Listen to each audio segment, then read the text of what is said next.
Hello and welcome to Leaders of Tomorrow Masterclass, a platform where we invite you, the entrepreneur, to join us and ask your questions live to India's biggest expert voices. We discuss themes and topics of most relevance to you and continue putting the spotlight and asking the most burning questions of the most topical issues. Tonight, we are talking about the rural economy, what you, the entrepreneur, should keep in mind, even as we're looking at revival. And even as all indications, at least as of the end of 2020, was that the rural economy was continuing to do well. Let's then delve right in and introduce our panelists. Sunil Kataria, CEO, India and SAG, Godrej Consumer Products, member FICCI, FMCG Committee, Hetal Gandhi, Director, CRISIL Research, Dr. Brinda Jagirdar, Economist, Harish Bijur, Founder, Harish Bijur Consults, Inc.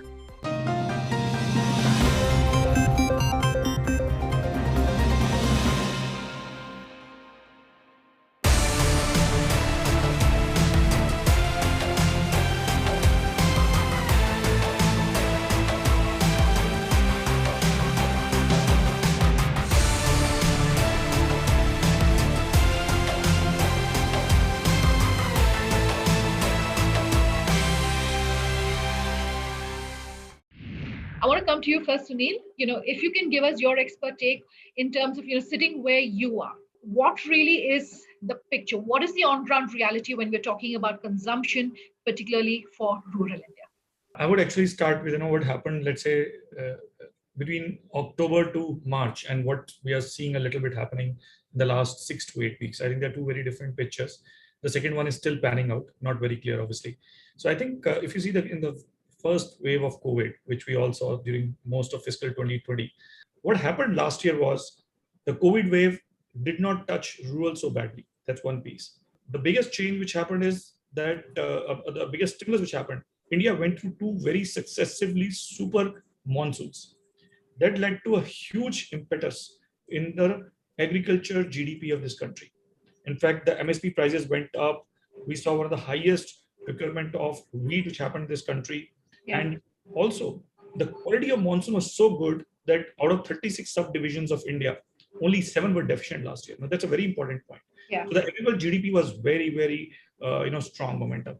Secondly, I think the government put in a huge amount of rural investments, stimulus. I think the expansion of almost 40,000 crores in national employment guarantee schemes in rural areas, that worked a lot, and that actually started putting amount of surplus also in the hands of even the non-agricultural population of rural India.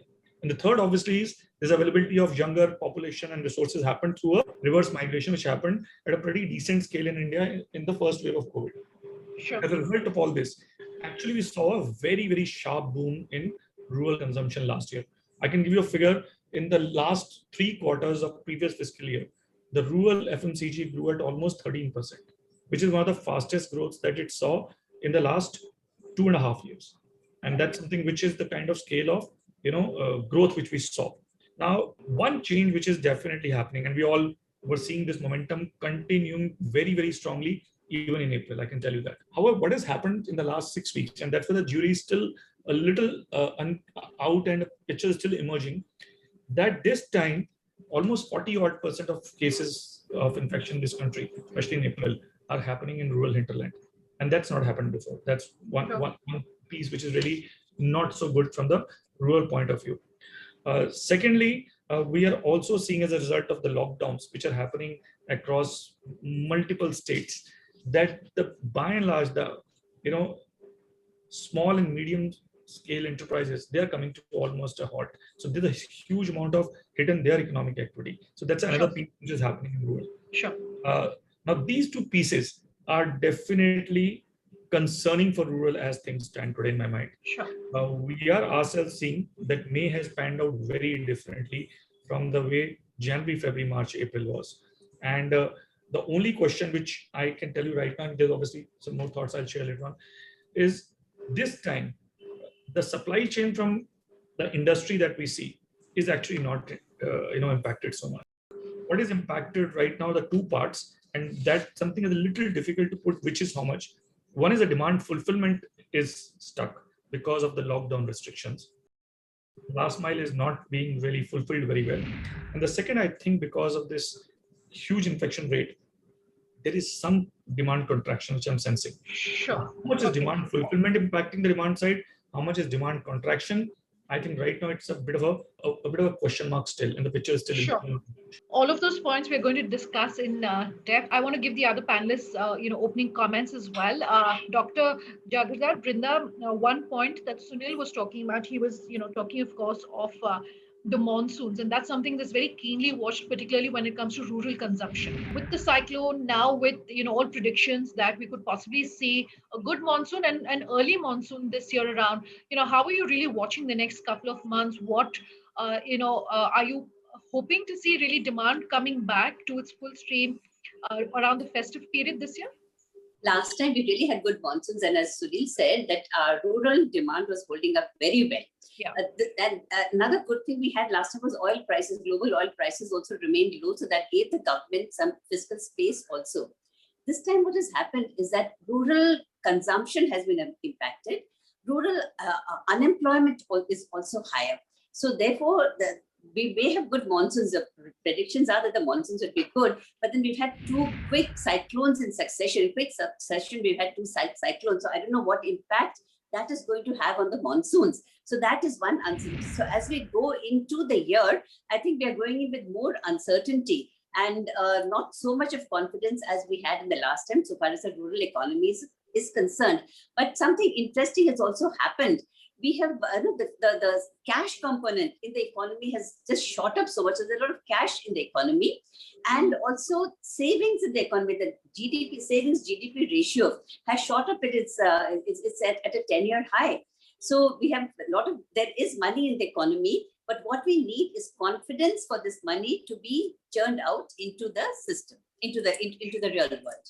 Okay, Hedal, I've been going through the report that CRISIL has put out. A couple of things that you are, pointing out. One, I want to talk about the fact that the severity of the infection rate, something that your report is, talking about, has skyrocketed, been much worse in the second wave compared to the first. But on the other hand, the lockdowns haven't been as severe. So therefore, economic activity, because this pandemic has been both an economic as well as a healthcare, pandemic, economic activity hasn't been as badly hit. Are you willing to sort of hazard a guess in terms of what the second half of the year growth wise is looking like? Yeah, so I think there is a clear distinction given that stringency indexes, which is being tracked internationally, have Sure. not been as worse off as in the first wave. Production levels from an industrial point of view have not been impacted. Also, we have seen that large players have been much more resilient in terms of the way they have handled supply chains in the second wave. So clearly, supply side issues in a way are limited. But if you look at the top 5 states, and if you look at rural districts as a percentage of the new cases, we are clearly seeing some stark differences. For example, a state like Maharashtra, which had only not more than 25% of the cases coming from rural districts, even in the peak of the first wave, somewhere around August and September, Yeah. is now staring at almost 35-40% of the infections coming from rural districts. Scenario is equally grim in states like Odisha, Rajasthan, Uttar Pradesh, where more than 50% of the cases are coming from the rural districts. So clearly there is a sentiment impact which is playing out. Another important thing, which is also highlighted by my other co-panelists, is government support. So, for example, last year, April and May, which were the peak of the lockdown periods, MREGA website showed almost 700 million days of job being given out to rural employees, which supported incomes. This time, April and May combined together is somewhere looking at around 500 million days of jobs being given out. So Yeah. this clearly is indicating that even from the government side, the amount of money that they are able to dole out or jobs that they are able to provide to the rural economy are constrained either because there is an access issue or because there is an issue in terms of what is happening in terms of amount of money that is available to be doled out in the rural economy. Sure. So there is a wave of caution, very clearly evident from motorcycle volumes, or you even look at tractor volumes. You have seen moderation where sentiment has already started playing out. Harish, I was looking at a piece that you wrote a couple of months ago where you were saying that the pandemic has rewired consumers. They become completely rewired because of the nature of the pandemic. Could you sort of drill that down to what's really happening in rural India and talk about how the consumer base there has perhaps changed and what are those essentials of what the new consumer is looking like? Sunanda, for me, when I look at rural is an insulated piece of geography. And that's how it has been for a long period of time. When, the economy as such is insulated by good, monsoons, good consumption, and a very robust celebratory mood in the rural economy. This used to be the case. And now today, however, as we have been discussing, there is a bit of a depression in rural markets all of a sudden. The last point of time when I worked rural markets was in the month of April. The first 2 weeks I spent in several markets in the south and in the east of the country. And what I see even then is quite depressing because, cases have started growing in these places. What used to be a passport holder's disease became a big city people disease, and then now it went into tier 2 town disease, and now it's a village disease which is moving out. And I don't think we're insulated on this count. In the old days, I would say the economy was insulated because, outside in impact, a Lehman Brothers crash did not impact rural at all. FMCG during the Lehman Brothers crash in India was growing at 26.2%. Okay, and in urban areas, it was growing at about 11%, and then it crashed to 4%.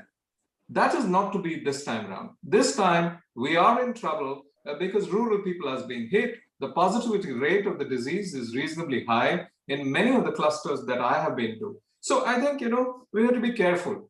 Let's take a quick break on that note. We are back in just a moment.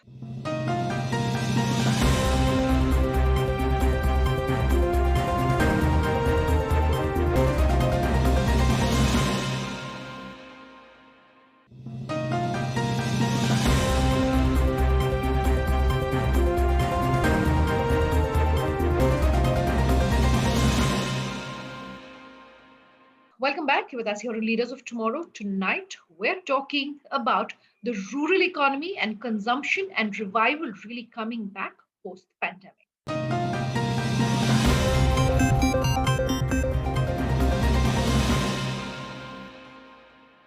Our first question coming in to us from Vikrant Goel. He says he is a founder director at Goel and Brothers Associates. With everything that's going on, smaller brands now are becoming more relevant to small town India. Do you think they will become more and more prominent and will give big brands a run for their money? If so, what do we need to do? If you could use this answer as break down maybe the 3 or 4 rules that you would want for a small entrepreneur catering to a small area, very niche area, but someone who understands his customers or her customers really well. What are those 3 or 4 things that you would want for them to keep in mind when we're looking at revival, even if that revival is delayed by the next couple of months? Open to all 4 of you. Sunil, do you want to take this first? In the first wave of pandemic, and we had seen this happening, I can tell you, during all structural changes, macro high impact changes which happen in the economy, which end up impacting the informal economy of this country. We saw this happening first in demonetization, and then we saw it happening the second time last year in 2020 when this COVID wave 1 happened. Is that the strongest become stronger and the weak become weaker. And this is a trend which has happened across all branded and unbranded segments in the last 12 months. And that's one of the reasons, if you see all the reports, annual results of the companies last year, most of the big branded companies across segments have posted very, very strong results, whether it's paints, for example, which is a very different business, which you link to real estate, whether it's among FMCG, which is a huge play between branded and unbranded, or whether it's, for example, even things like, automotive players, or for that matter, fertilizer companies, etc., or for that matter, cement companies. The results across core as well as, non-core sector, this is one phenomena which is very clear from the results of the companies last year. Now, why this happens? And I can tell you, there's a thumb rule to this, but there are ways and there are lessons for everybody in this. One of the reasons which happens is because when the structural impact is so high, the ability to survive and to have cash to survive, I think becomes a very, very critical component. And that is where obviously smaller players who actually don't have that kind of profitability buffers to ride through the crisis, they come under serious pressure. That's what I'm saying. One trend which I have normally seen is that in this time, the brand unbranded to branded shift becomes larger. The price warriors or the regional player shift to national player becomes larger. That's one. Second reason why this happens is the brand trust becomes very critical when consumers are hit by such large, macro, uncertain, once in a lifetime kind of events. One was such event, and COVID is the second such event which is happening. Then you are in any case strapped for money as a consumer. Then you tend to be much more conscious of brand trust, and that plays a very big role. So that's like the second reason why this starts happening. And the third, obviously, to my mind, is the play which comes in terms is what large players obviously have a a balancing act which happens because there are regional variations in our country which happen in terms of impact, and many times the smaller players are just limited to one regional area, and if that comes under a very high impact, they don't have the ability to kind of leverage of scale to balance it out. For example, if there's a brand in Maharashtra, a company in Maharashtra, which is going to have 70% of its business happening out of Maharashtra, and Maharashtra turns out to be one of the worst impacted COVID states, there's a very little leverage left with somebody who's very Maharashtra centric, versus players who are spread over 10 states have a very different leverage. So that's what I think, I would put as a point which normally tends to happen. Okay, this question is to both Brinda as well as Hetal. Any commentary on what sort of impact we could then see on GDP? We are officially will only hear from the government early next year around the time of the budget. The rural economy contributing 25 to 30% of the GDP. On one hand, yes, we could possibly see some sort of demand revival coming back into the rural economy. But keep in mind that on the other hand, India ranks amongst the lowest when it comes to the vaccination rates. And now we're, of course, talking about the fact that the second wave is hitting those in rural India much more. So where do we really stand? Are both of you willing to sort of hazard a guess in terms of where our GDP could be ranked to other companies, to other countries? Open to Brinda, Hetal, but Sunil, Harish, if you want to take this on as well, it's open to you as well.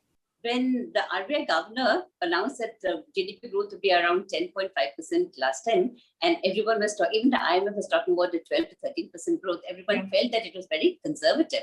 But now when we are faced with the second wave of COVID, this 10% growth seems to be quite realistic to me. And I would say that that is the number I would go by.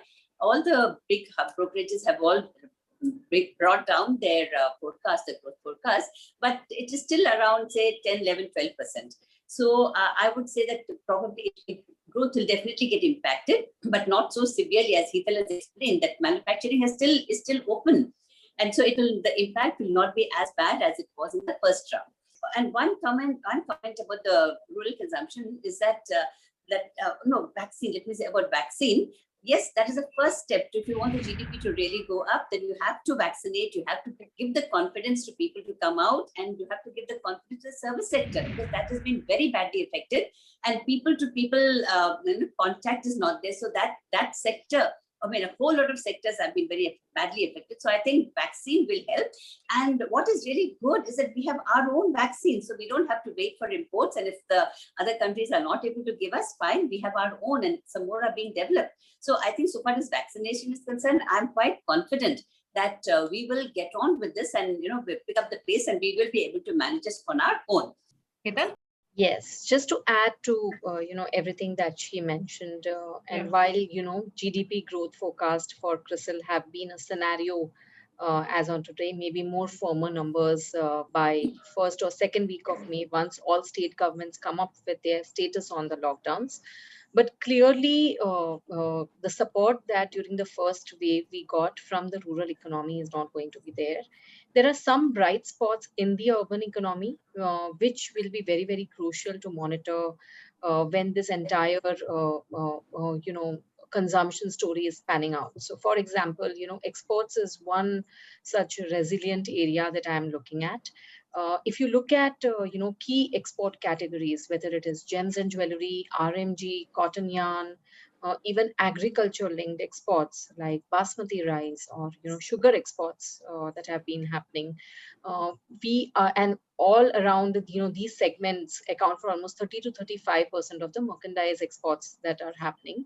Yeah. And you can clearly see that given that vaccination drive has been very strong on the international side, exports have been really resilient, except for some hiccups that one would face on the supply chain side of it because of the early days of the lockdown. April numbers have clearly shown that exports have remained resilient.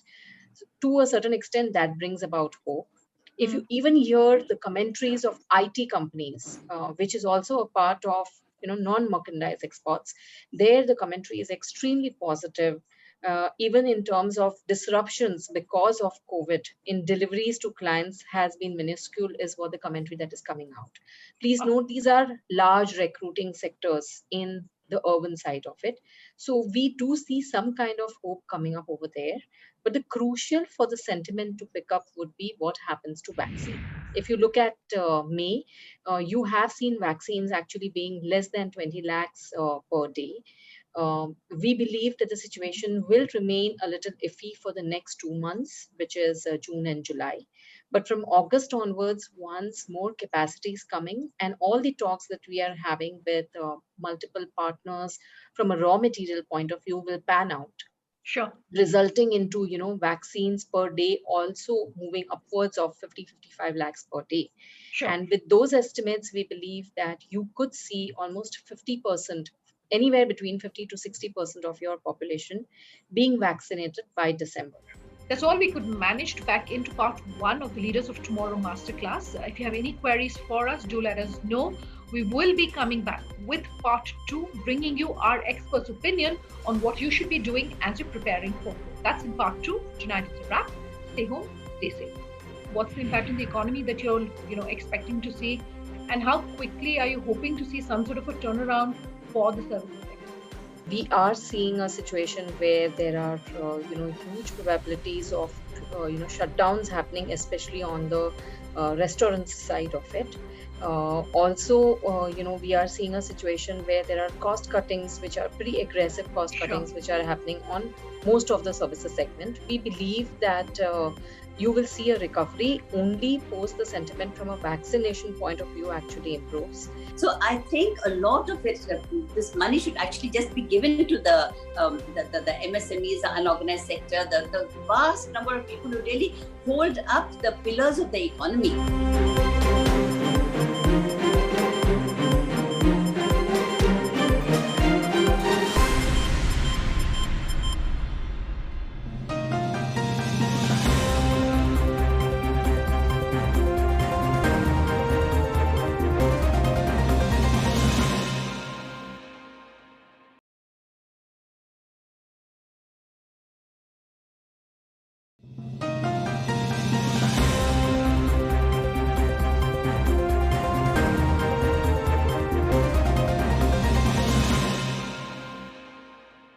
Hello and welcome to Leaders of Tomorrow Masterclass, a platform where we invite you, the entrepreneur, to join us and ask your questions live to India's biggest expert voices.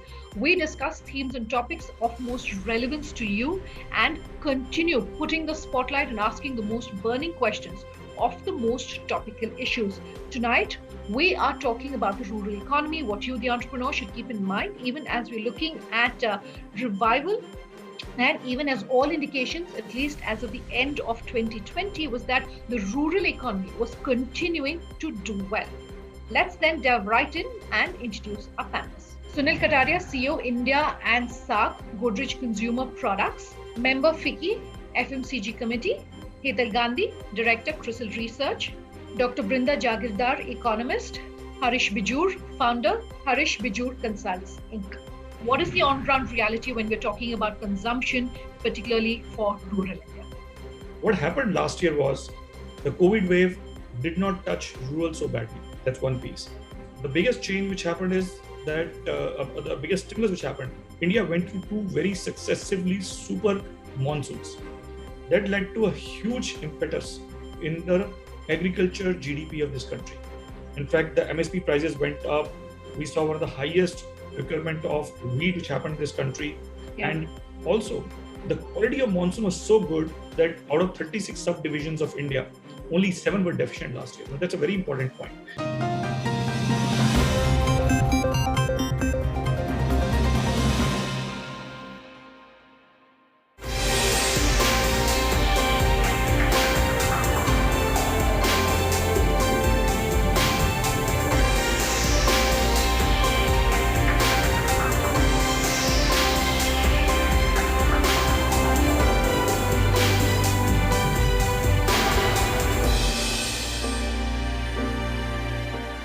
Our next question coming to us from Vivek Pandya. He says he's founder CEO at UV Laser. Would there be any package that the government should give for small enterprises? I know it's difficult to say, will there be? But if there is some sort of a SOP, hand-holding, anything of that sort, any relief package for small businesses at this point, whatever industry they're in, what should that look like according to you? Definitely, it is required, because earlier it was the emergency linked credit guarantee scheme. Yeah. What has happened is that really didn't get on to people. The corporates just took it and they used it to repay the higher cost loans. So that has not gone into production.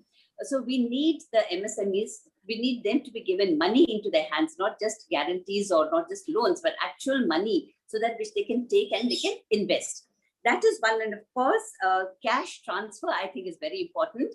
Right now, cash transfer for consumption also, money needs to be given to the hands of people. The street vendors, for example, the government had a program when they said you could take a loan of 50,000, but the person is so, he's so unsure of what's going to happen to his business. So what gives him the confidence to go to a bank and take a loan? So I think a lot of it, this money should actually just be given to the MSMEs, the unorganized sector, the vast number of people who really hold up the pillars of the economy. And they have a large contribution in GDP, in employment, in exports. So I think this sector needs a lot more emphasis from the government in terms of specifics. Taking sectors, for example, the PLI scheme, that again concentrates on some large industries, and they're waiting for the trickle down of the supply chain to work. And I think directly now the government needs to move into the small scale sector, look at clusters of sectors and give them support. Sure. Hetal, just going back to the report that CRISIL has done, I just want to read out some crucial figures here. And I want to talk about what your advice is for entrepreneurs who are in the services space, clearly more vulnerable. Most economists are talking about a K-shaped recovery, with the services sector really being the bottom of the K. Your report is saying the share of contact-based services industry in the economy, or the GVA, is approximately about 10%, and this sector continues to be most vulnerable. What's the impact there? What's the impact in the economy that you're expecting to see? And how quickly are you hoping to see some sort of a turnaround for the services sector? Whether it is airlines or whether it is hotels, both eateries as well as, resorts and stay-in hotels, the impact is significantly high. We are seeing a situation where there are, huge probabilities of, shutdowns happening, especially on the restaurant side of it. Also, we are seeing a situation where there are cost cuttings, which are pretty aggressive cost cuttings, which are happening on most of the services segment. We believe that you will see a recovery only post the sentiment from a vaccination point of view actually improves. You are already seeing that impact in some of the developed countries. So, for example, New York recently announced that wearing mask in public places is now no longer compulsory, given the vaccination drives which have been driven. And you could see that opening up of the economy drove up utilizations for places like restaurants and malls. So vaccination will play a very, very crucial role for the recovery to happen. I do not see that happening, until December. So it's going to be a very, very phased opening up, across states. And in that also, any contact-based services which are being provided, whether it is restaurants or whether it is, parlors, gyms, all these places will continue to remain closed for a pretty long period of time. Sunil, this question is to you. We have been talking about small businesses, what they should do, how they should be using technology, etc. But small businesses have to exist in the environment, in the same environment as businesses like yourself. And I would assume that after a period of lull, when it comes to consumption, big brands are now going to get even more aggressive when it comes to rural markets. So, your advice for a small entrepreneur who's logged in today to say, hey, don't get intimidated. This is how big brands and small brands can really coexist. So in fact, from my side, when I see, in fact, one of the biggest things which I see from GCPL point of view, that my biggest respect is, for the challenger brand, which are the regional smaller brands, because, it's very easy, I think, for large companies, large brands to know how each of us, have competition and how do we fight with each other and try to win those battles. But I've always seen the DNA of the smaller entrepreneurs, the smaller players in India is very different. And I call it the challenger DNA. And that's something which I can tell you in my own company, I've asked people to get inspired from. And the challenger DNA is always one thing which is always works for them. That the smaller entrepreneurs, the smaller brands, the smaller companies know how to work in constraints because they don't have the abundance of resources which, let's say, larger players would have.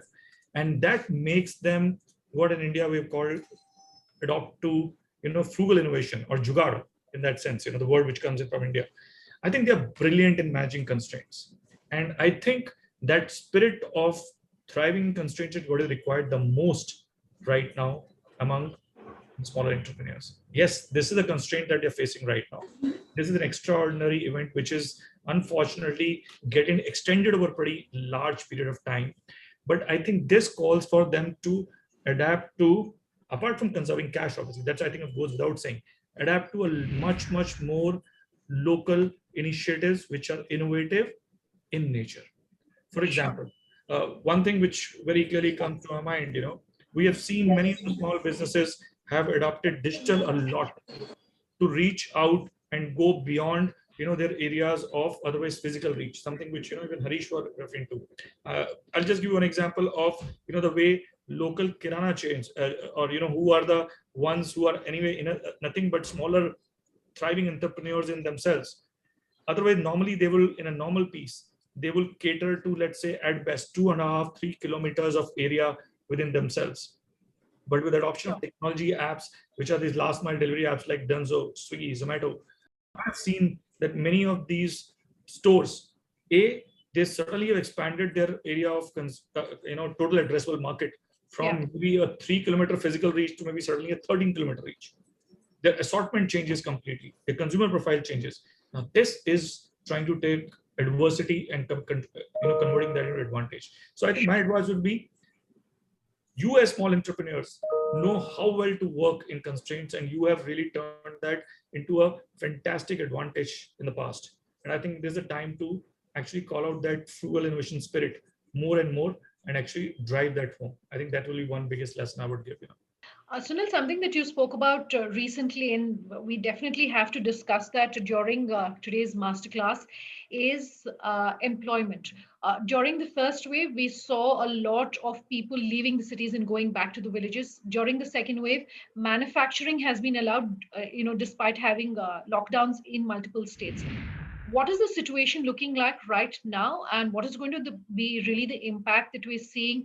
Because employment is still holding out, but you still have a lot of people who haven't really returned to their previous jobs in the cities. How is that going to play out? On this, I've been hearing this piece a lot that the manufacturing indicators are looking pretty good, and a lot of manufacturing is still happening, and this time the supply chain is definitely not got impacted. So I can tell you that this is definitely true, but in my mind, this time, the impact is likely to be more on the last mile of fulfillment and demand rather than from the supply chain. Last time it was a supply chain shock, right, which broke the back of the GDP in the first quarter. This time it's very different. So I think the answer as to what will happen really lie in terms of how the demand shapes up in the next 90 days in terms of its recovery, or recovery maybe not, maybe a too stark word, in terms of holding up or even holding flat itself. Now, coming to your question on employment, I think one key, while this question of GST was being addressed, one thing which I think is very important for government in both urban and rural, to extend some kind of safety nets to people in terms of putting money in their hands. I think that's a very important part to give to them. Now, safety net can be in terms of, the way we have seen in terms of, National Rural Employment Scheme last year, how to extend that. I mean, the data which Hital was telling that this time it's lower. My hunch is that it's lower not because government has reduced money, it is because maybe right now accessibility is an issue. How do we put that momentum back to generate employment as things open up? Second thing I think is a very important piece to think through is there is nothing urban equivalent of national employment guarantee scheme. It is all something which we have in urban. And one of the things which may have hit the economy the largest is the urban poor. So do we need to have some kind of employment safety net or incentives equivalent of that to be created for urban poor? That's another second area which comes to my mind, And I think, and the third one definitely is, I'm hoping what will happen is, while I see rural right now under pressure, I personally think that if the monsoons are good and the monsoon spread is good, in India the monsoon spread matters a lot. I think the situation may not be as gloomy in rural as today may seem. I think these are the three things which I would put on the table. Hetal, I see you nodding to some of the things that Sunil was saying. Do you want to quickly add to that before we start taking closing comments? He's bang on the part where, more money is a solution to a lot of things, which can actually help revive sentiment in the rural areas. Spread of the monsoons will remain extremely crucial, and it's not easy because we have had 2 years of almost near to normal monsoons with very good spreads.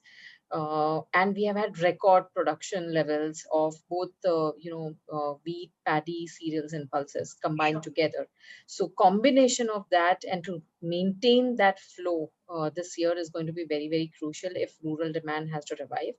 My bet is more on the urban sentiment side of it. I do believe that consumers will come back into the market. If the vaccination drive really pans up pretty well, not so much on the services side, but on the product side. So, just betting up on that. Let's take a quick break on that note. We are back in just a moment.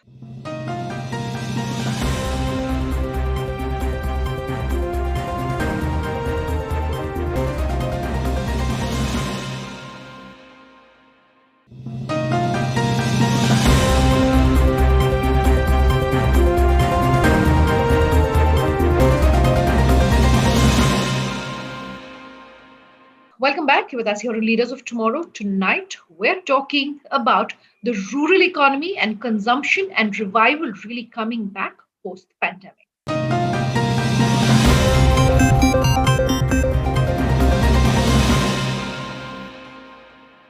I need to start taking closing comments, but Harish, since we have you with us, it's not strictly related to today's masterclass.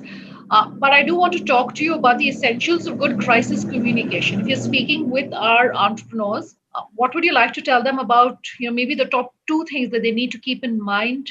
We're possibly looking at a third wave. So if you are communicating with your key stakeholders, 2 things that they should definitely keep in mind when doing that. The starting point is that this isn't over as yet. Okay. Which is to say that COVID is going to be a wave-based one. As all of us know, the third wave will follow the second. If this is going to be the way things are, my suggestion to most people in the market is don't lose hope. The opposite of fear is hope, and the fear economy is going to give way to the economy of hope. But even as you do that, must you communicate at all is the first question. I think people must communicate during a crisis, but you must communicate with a tone, tenor, and decibel which is totally different from the old celebratory days. my view to marketers would be to say that, hey guys, look back at your advertising. Your entire advertising kitty is leveraged by the hunky-dory, the bright messaging, the happy faces. That is not reality today. Please don't advertise at all if you are going to advertise with your old creatives. Get your creatives going in tune to the new mood and the new sentiment of the person in the rural market. Extremely important to be sensitive. So sensitivity is the big thing to buy wherever you get. Brinda, let me come to you first. Even as entrepreneurs are preparing for revival and the country is preparing for revival, whether that's in the short term, whether that's in the midterm, what message would you want to leave our entrepreneurs with today? It's a difficult time for the entrepreneurs. And I think Bijur and Sunil have also given a lot of suggestions. So I want to add to that. Yeah. But what I would say is it is now time for fiscal policy to do the heavy lifting. Because Reserve Bank has already done that. And I don't think, looking at inflation, we have very much scope for cutting interest rates further. And the economy is already flush with liquidity. So I think now it's the turn of the fiscal policy to really step in and do the heavy lifting. I agree the scope is very limited, but then we have to. This is a time when we should not worry about what the credit rating agencies will say and where our fiscal deficit will go, because right now you need to go and help the people. You need to help them survive. Lives and livelihoods are equally important. So I think that is one thing the government will have to do, maybe direct cash transfers, or also look at sectors like infrastructure, look at sectors like construction, which provide employment. So it is something like an urban Manrega, and it not only keeps the wheels of the economy moving, but also gives some employment in the hands to the people. So I think these are the sectors that the government will have to look at, the employment, the labor-intensive sectors. I think the folks will have to be there. And the heavy lifting, like I said, will have to come from the fiscal side. Sunil, I want to refer to a piece that you've written recently where you said an immediate task for you is going to be refining your go-to-market strategy, looking at 3.0. Could you correlate that to talk to small businesses on today's masterclass about what their 3.0 strategy should perhaps be looking like? Yeah, okay. I see a lot of, lessons in that itself. So, one of the hallmark of this GTM 3.0 that we've been talking of is looking at markets from a very micro lens. So just to example, India is not about, 36 states and union territories. India is about, some 850 plus district regions, in that sense. And one of the hallmark of small entrepreneurs is that they are very good at having the pulse of the micro market that they work in or that they cater to. Yeah. So to mind, that is their competitive advantage. And that is something which even bigger brands are trying hard to learn and to copy. So I think this is the time. Even for example, I'll tell you, even though today we may feel that rural economy could be slowing down, I can tell you that even if it slows down, there will be pockets within rural, there will be micro markets which will grow still very fast. And there will be micro markets which will maybe be very laggards. So I think the message to the entrepreneurs is that please treat your markets as multiple micro markets, and then you will find which are the right ones, which are still showing shines of, which are still have gems in them, which are still got potential even in the darkest of gloom, and try to work around to cater to those parts of the market. So micro markets, micro pulse, I think are going to be hold the key during the coming 1 year, definitely for sure. And in fact, I would say that holds the key even beyond pandemic. Okay, Harish, to you next. When we started today's masterclass, you said what is happening right now is depressing. That's the word that you used. Yeah. Your message for small businesses as they continue to hunker down for the short to midterm. My first message is straight away to say that, after fear and after depression comes hope. And I think hope is around the corner. So be hopeful for that. But there's one key big issue which we have to address. This is a medical pandemic. It is a health pandemic. Sure. This health pandemic must not translate to become an economic pandemic for the small person in the rural areas. Because please note, Medicare expenditure to manage COVID is quite high. And some of it comes from governments and some of it comes from the personal pocket. The money that goes out of personal pocket is the money that gets out of the consumption economy. So be careful. The second point I would like to make is that, hey, listen, big companies have big backings. Big companies have a solid backbone. Where there is the SME category and the MSME category. This category needs to be taken care of with great degree of inputs going into their businesses. Otherwise, we are going to have a severe backlash in that portion of the economy. And in the small tier 2 towns and villages, we have a fair number of them. And the last one is to governments and to corporate enterprises. Anybody with a vested interest in business, please put your heart, soul, liver, gizzard, everything into vaccination. Vaccinate, vaccinate, vaccinate. Vaccination is the only pointer which says the future is going to be good. Okay. Hetal, then let me give you, the last word. You've been talking about oil prices, when we were discussing GST, but I want to talk about inflation through today's masterclass. What would you like to tell our viewers about inflation, the pressure on costs, and also, manufacturing in India right now is looking good. So there are a lot of positives, there are a lot of negatives. India as an investment destination, India, what is the sentiment really surrounding India at this point? What would you want to tell our entrepreneurs as they're looking forward to the future, looking forward to revival? In the short term, clearly conservation is something that is going to play a huge role. Cash is going to be pretty important, and that is going to be important for the corporates as well. You have to be patient in terms of demand revival. However, in the interim, given that commodity prices are in the so-called super commodity cycle, as people refer to, how you are able to manage the cost is going to be very important. We have seen that during the first wave also, that bargaining power of the larger players played a role in terms of they being able to maintain their margins much better than the mid-corporate and the smaller guys. So somewhere the MSMEs will need to spend their time at least for the next 2 quarters to ensure they're managing cost pretty well.